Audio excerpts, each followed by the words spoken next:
ये संग्राम की धरती है, अंग्रेजों से नहीं डरे, इन चंदा चोरों से डरेंगे क्या? ये चंदा चोरी करने वाले लोग ये हमें डराएंगे। बंगाल की संस्कृति ऐसी नहीं है कि महिला को अंडे से मारा जाए, और मीडिया देख रही है डीजीपी लॉ एंड ऑर्डर क्या कर रहा है स्टेट में। पश्चिम बंगाल तो पत्थरबाज नहीं था, अंडेबाज भी हो गया, लेकिन वो टीएमसी के नेता पे चल रहा है जो बीजेपी में नहीं गए, और जो नेता बीजेपी में चले गए हैं टीएमसी के, उन पे क्यों नहीं चल रहा है? इसके मतलब बीजेपी चला रही, साफ एकदम क्रिस्टल क्लियर है। उन्होंने मंदिर में चढ़ावा में चोरी की, उनके साथ क्या करना चाहिए बता दो मुझे, क्या करना चाहिए पब्लिक को उनके साथ? पब्लिक तो खुश नहीं है इससे, सबसे बड़े हो जाएगी क्या? किसी को गजब बेइज्जती है। कानून देगी, पुलिस व्यवस्था है, कानून व्यवस्था है, कि आपके कार्यकर्ता बीजेपी के कार्यकर्ता सजा देने लगेंगे। कमाल की बात कर रहे हैं आप। मतलब क्या बोलना चाहते हो? बोलते हो तो बीजेपी सोच समझ कर बोले। कोर्ट पढ़ा है ना आपने, कृपया यहाँ ज्ञान ना दे, यहाँ सब ज्ञानी है, ये आप पर लागू होता है। मिस्टर अनुराग भदौरिया, थोड़ा संयम के साथ बात कीजिए और हर बार आकर ज्ञान मत दीजिए।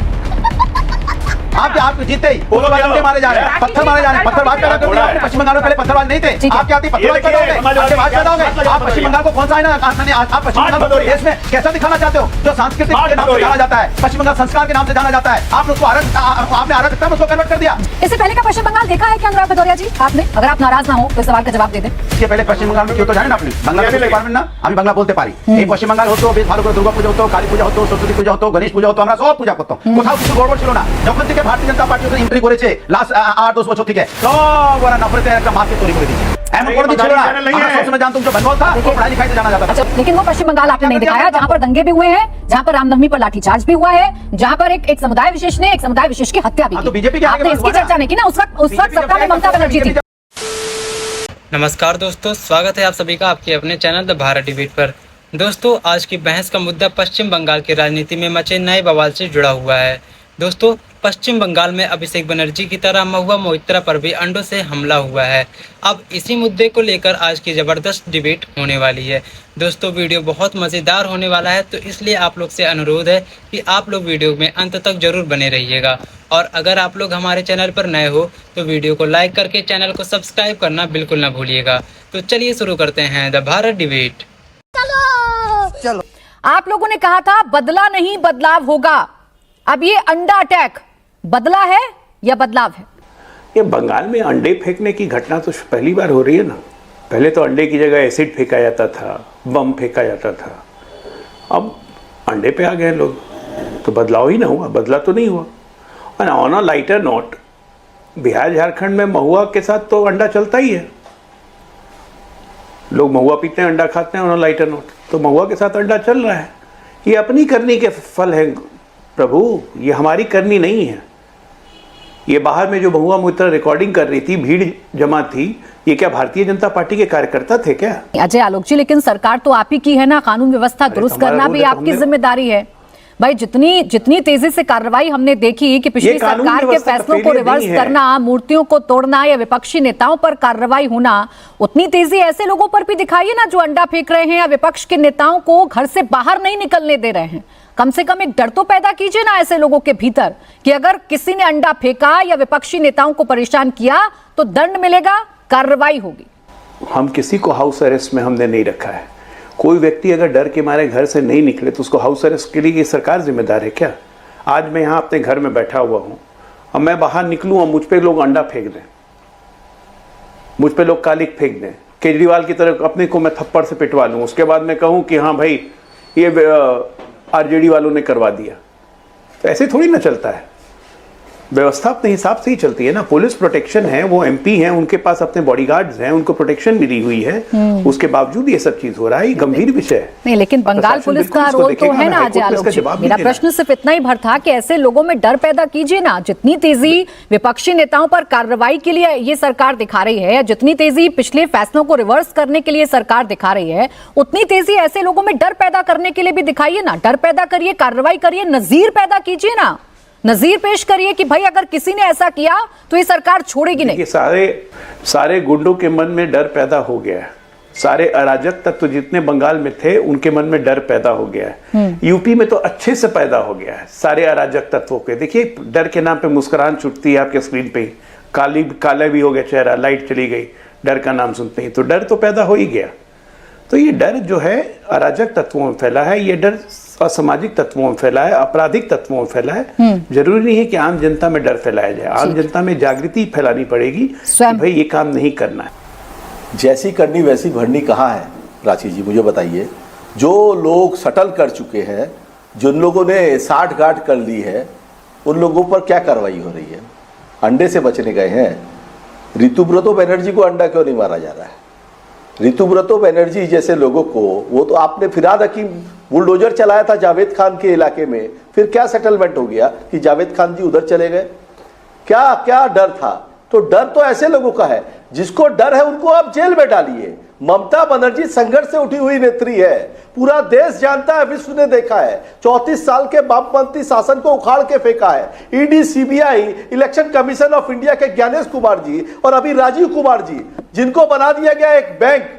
भगवान बचाए उस बैंक को, भगवान बचाए उस बैंक में जिनके अकाउंट है उनको, क्योंकि जिस तरह से ईसीआई को बर्बाद किया इन्होंने, इलेक्शन कमीशन के जैसे एक डेमोक्रेटिक कंट्री के अंदर में उसके साथ छेड़छाड़ की है, दिखाई जा रही है। सत्ता के अंदर में लोग बोलते हैं, ये बोलते हैं कि इनको सीसीटीवी कैमरे लगाते हैं दिखाने के लिए, ना दिखाते नहीं है। अरे हमने तो मांग की थी, आप सीसीटीवी फुटेज जारी करिए। पश्चिम बंगाल में चुनाव हुए, समय बीत चुका है, आप सत्ता से बेदखल हो चुके हैं, अभी भी वो टीस आपके मन से जा नहीं रही है। अभी भी मुद्दा कोई भी हो, आप चुनाव आयोग की बात करेंगे ही, आप ईसीआई की बात करेंगे ही, अभी अपने नेता की बात कर लीजिए ना। महुआ मोइत्रा के साथ जो हुआ और जो अंडा अटैक हो रहे हैं स्वयं प्रकाश पुरोहित जी, चूंकि आप पश्चिम बंगाल में ही हैं, इसलिए मैंने आपसे सवाल पूछा। आप भी टीएमसी के नेता हैं, आप मुझे बताएं पश्चिम बंगाल का माहौल है क्या? आप घर से निकल पाते हैं कि नहीं निकल पाते हैं? पुलिस काम कर रही है कि नहीं कर रही है? देखिए हम संघर्ष कर रहे हैं ना, तो हमें ईटा, पत्थर, गोली, हमारे खुद साथियों को मारा भी गया, वामपंथियों ने मारा ना। शहीद दिवस 21 जुलाई को क्यों मनाया जाता है? ये संग्राम की धरती है। अंग्रेजों से नहीं डरे, इन चंदा चोरों से डरेंगे क्या? ये चंदा चोरी करने वाले लोग ये हमें डराएंगे? देखिए, इनको कोई करप्शन मुक्त बंगाल नहीं करना। बंगाल की संस्कृति ऐसी नहीं है कि महिला को अंडे से मारा जाए, और मीडिया देख रही है डीजीपी लॉ एंड ऑर्डर क्या कर रहा है स्टेट में। और दूसरी बात, 21 जुलाई का नाम लिया, बहुत अच्छा किया। शहीद दिवस काहे के लिए प्रोटेस्ट मनाए थे 21 जुलाई को? क्या मांग थी भाई साहब, ये भी बता दीजिए। जानती है राजीव जी क्या मांग थी? ममता बनर्जी उस दिन प्रोटेस्ट निकाल रही थी 21 जुलाई को, 1993 या 94 की बात है। ये प्रोटेस्ट निकालने गई थी कि वोटर आई कार्ड पे फोटो को अनिवार्य करो, एसआईआर करवाने गई थी। ये पहली शुरुआत ममता बनर्जी ने की है जिस एसआईआर का भी ये विरोध कर रहे हैं इलेक्शन कमीशन का। इसको कहते हैं दुगलई, दो मुहा बातें। और उस 21 जुलाई को शहादत दिवस मनाते हैं। काहे के लिए मना रहे हैं शहादत दिवस? क्योंकि आप प्रोटेस्ट करने गए थे कि आपको वोटर आई कार्ड में चेहरा चाहिए, और आज एसआईआर हो रहा है तो आपको ज्ञानेश कुमार याद आ रहे हैं। रस्सी जल गई, बल नहीं गया। बेसिकली आपका डीएनए बदल चुका है। पश्चिम बंगाल में ये जो कुछ हो रहा है, इसे किस तरीके से आप देख रहे हैं? जैसी करनी वैसी भरनी, या फेलियर है पुलिस का? प्राची जी, अरे प्राची जी, आप इस देश को क्या बना देना चाहते हैं? कानून व्यवस्था नाम की कोई चीज रहेगी कि नहीं रहेगी? ये बताइए कि अंडे पत्थर जो चल रहे हैं, पत्थरबाज हो गए आप। पश्चिम बंगाल तो पत्थरबाज नहीं था, अंडेबाज भी हो गया।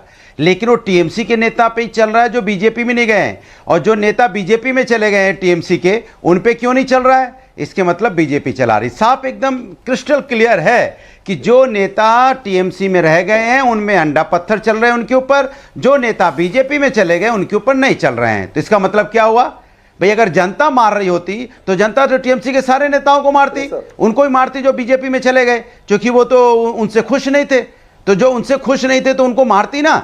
इसके मतलब ये भारतीय जनता पार्टी के कार्यकर्ता, भारतीय जनता पार्टी की सरकार करवा रही है, ये प्रायोजित करवा रही है। ये किसी भी लोकतंत्र के लिए ठीक नहीं है कि आप ये पता भी है सरकार बदलते ही सारे टीएमसी वाले भाजपा के झंडा लेकर ऊपर से आके यहाँ पे चोरी और सीनाजोरी भी करेंगे कि क्या है ना, अगर वैसा फल मिलेगा ना, तो चढ़ावा में चोरी हुई तो क्या फल दिया? लगाने लगे, चढ़ावा में चोरी हुई तो क्या करना चाहिए? उन्होंने मंदिर में चढ़ावा में चोरी की, उनके साथ क्या करना चाहिए? बता दो मुझे, क्या करना चाहिए पब्लिक के उनके साथ? पब्लिक तो खुश नहीं है इससे। सबसे बड़े तो क्या अराजकता हो जाएगी क्या देश के अंदर? बड़ा चोर कानून व्यवस्था नाम की चीज है, सजा किसी को कानून देगी, पुलिस व्यवस्था है, कानून व्यवस्था है, व्यवस्था है कि आपके कार्यकर्ता, बीजेपी के कार्यकर्ता सजा देने लगेंगे। कमाल की बात कर रहे हैं आप। मतलब क्या बोलना चाहते हो?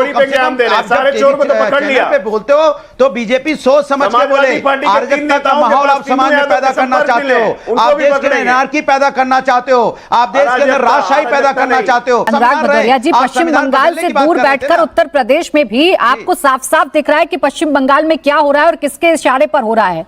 इतनी माइन्यूट जानकारी आपके पास है, इतनी बारीक जानकारी आपके पास है, आपको पता है कि सब कुछ सरकार कर रही है या शुभेंदु सरकार कर रही है, बीजेपी के कार्यकर्ता कर रहे हैं, तो प्रभु थोड़ी सी जानकारी टीएमसी वालों से शेयर कर दीजिए, एफआईआर करवाइए इन लोगों के खिलाफ और एक्सपोज कर दीजिए ना भाई तो कि सरकार के कहने पर सब कुछ हो रहा है। तो आप तो ये बताइए, सुनिए, इतनी दूर बैठ के आप पत्रकारिता, अगर आप पट्टी बांधे बैठी हैं आप, तो इसकी जिम्मेदार मैं तो नहीं हूं। पत्रकारिता की भी जिम्मेदारी है कि नहीं है, जो मैं कह रहा हूं वो सच है कि नहीं है। तो आपने आंख पे पट्टी बांध ली। अनुराग भदौरिया जी का चिर परिचित अंदाज, अनुराग भदौरिया जी को जब लच्छेदार बातें करनी होती हैं, लच्छेदार बात करनी होती है तो खूब घुमाते हैं, और जैसे ही अनुराग भदौरिया से उनकी जिम्मेदारी पर सवाल पूछ ले या फैक्ट्स पर सवाल पूछ ले तो अनुराग भदौरिया देने लगते हैं ज्ञान। ऐसे नहीं होता अनुराग भदौरिया जी, बेवजह का ज्ञान किसी को नहीं चाहिए होता है। वो कोट पढ़ा है ना आपने, कृपया यहाँ ज्ञान ना दे, यहाँ सब ज्ञानी है। गजब बेइज्जती है, ये आप पर लागू होता है मिस्टर अनुराग भदौरिया, तो थोड़ा संयम के साथ बात कीजिए और हर बार आकर ज्ञान मत दीजिए, हर बार आकर ज्ञान मत दीजिए, ना मुझे ना किसी भी पत्रकार को देश के आपके ज्ञान की जरूरत है।